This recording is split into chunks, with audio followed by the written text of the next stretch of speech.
Kanalımdan ve mutfağımdan herkese merhabalar. Bugün sizler için İzmir köfte tarifi paylaşmak istiyorum. İnanılmaz lezzetli bir tarif. Buyurun malzeme listesine geçelim. 500 gram orta yağlı kıyma var. Üzerine 5-6 dal incecik doğranmış maydanoz ilave ediyorum. 1 adet orta boy soğanı ince tarafından rendeledim. Gayet ince olmasına özen gösterelim soğanımızın. 1 adet yumurta ekliyorum. 4 yemek kaşığı galeta unu ilave ediyorum. 1 çay kaşığı kırmızı toz biber. 1 çay kaşığı ucu kimyon. 1 çay kaşığın ucu karabiber. 2 çay kaşığı tuz ekledim. Ve bütün bu malzemelerimi yoğuruyorum. Dilerseniz galeta unu yerine bayat ekmek içi de kullanabilirsiniz. Ben köfte harcını çok sert sevmiyorum. Yumuşacık olmasını istiyorum. Sizler de köfte harcını yumuşak ederseniz buzdolabında en az 2-3 saat yuvarladıktan sonra bekletmenizi öneriyorum.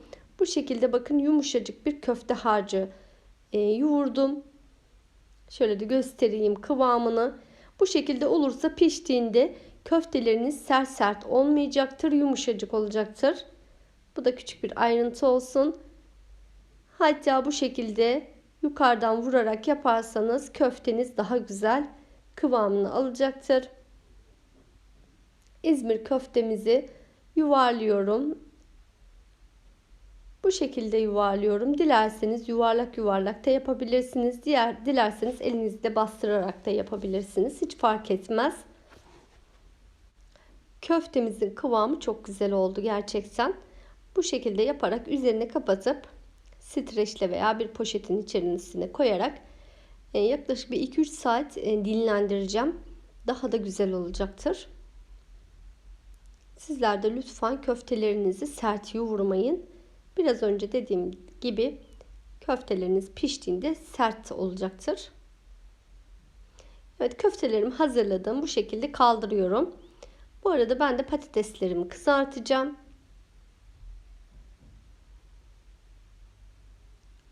Kızgın yağ patateslerimi alıyorum.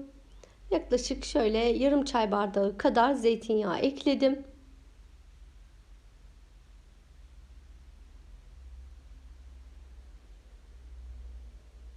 Çok bol yağda kızartmayacağım.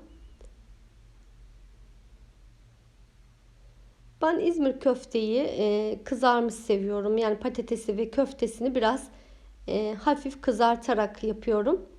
Çiğden yapanlar da var ama kızartırsanız daha lezzetli olacaktır. Evet, bu şekilde yarı pişmiş olarak yeterlidir. Alıyorum patateslerimi tavadan ve diğer ikinci tava patatesimi de ekleyeceğim. Bu malzemeleri yarıya indirebilirsiniz. Eğer evde 2 kişiyseniz yarı yarıya da kullanabilirsiniz.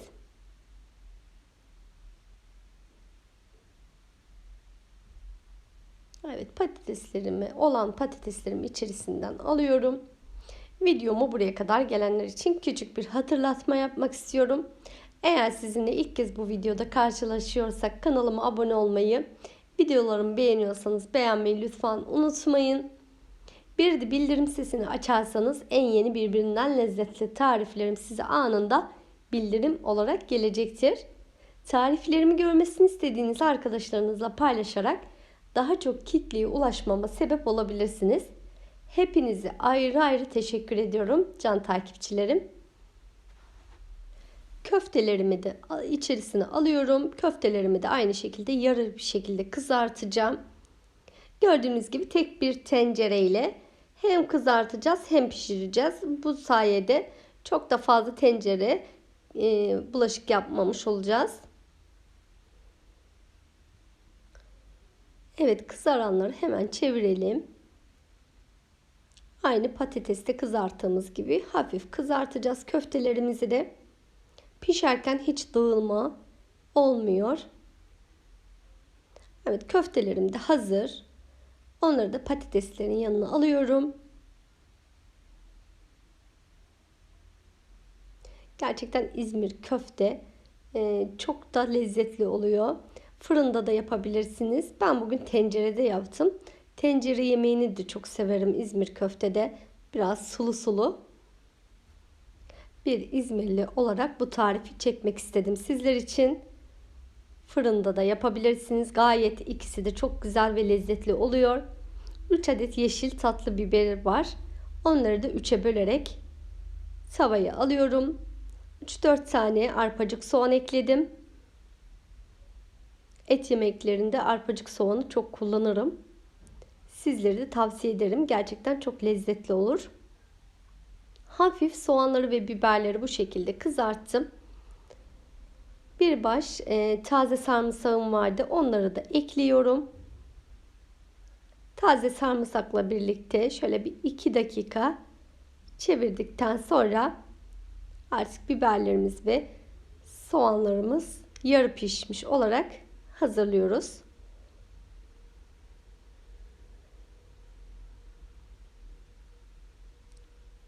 Umarım videomu izlerken sıkılmamış, aksine keyif alıyorsunuzdur arkadaşlar. Elimden geldiğince videolarımı kısaltarak çekmeye çalışıyorum.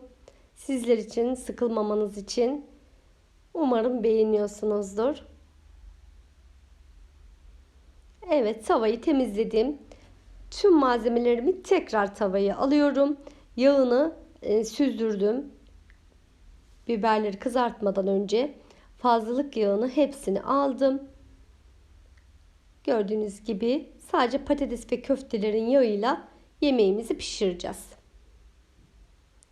Patatesleri en alta dizdim. Üzerine köfteleri ekliyorum.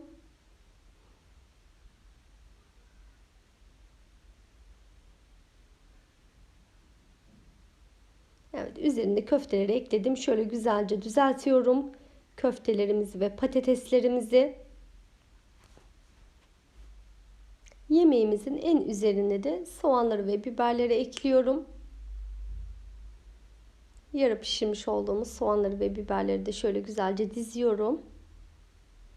Ben domates kullanmadım en üstüne. Siz dilerseniz domates de kullanabilirsiniz. Ama sosunda domates olduğu için çok da fazla kullanmamaya özen gösterelim. Evet, soğanları da şöyle aralarına yerleştirdim. Üzeri için sosunu hazırlıyorum. 1 yemek kaşığı zeytinyağı alıyorum küçük tavaya. 1 yemek kaşığı domates salçası ekliyorum. Domates ve biber salçası benim karışık. Salçamın kokusu çıkıncaya kadar kavuruyorum. Üzerine 200 milimlik kavanozda yazın yapmış olduğum domates sosunu ekliyorum. Eğer domates sosunuz yoksa 3 adet domatesi rendeleyip kullanabilirsiniz. Sosumu güzelce pişiriyorum. Üzerine 2 su bardağı su ekliyorum. Ve suyu da kaynatarak sosumu hazırlıyorum. Üzerine yarım çay kaşığı karabiber ve 2 çay kaşığı tuz ekledim. Domates sosumun içerisinde küçük küçük biberlerim de var. Gördüğünüz gibi. Ama acı değil. Çok fazla acı olmuyor. Sosu yemeğimle buluşturuyorum. Kısık ateşte yemeğimi pişiriyorum. Yaklaşık bir 30-40 dakika arası yemeğimi hafif hafif pişiriyorum. Evet, kontrol edelim. Yemeğim gayet güzel kıvamını aldı. Şöyle kontrol edelim. Evet, köftelerim ve patateslerim gayet güzel pişmiş. Altını kapatıyorum ve yemeğimi dinlendiriyorum.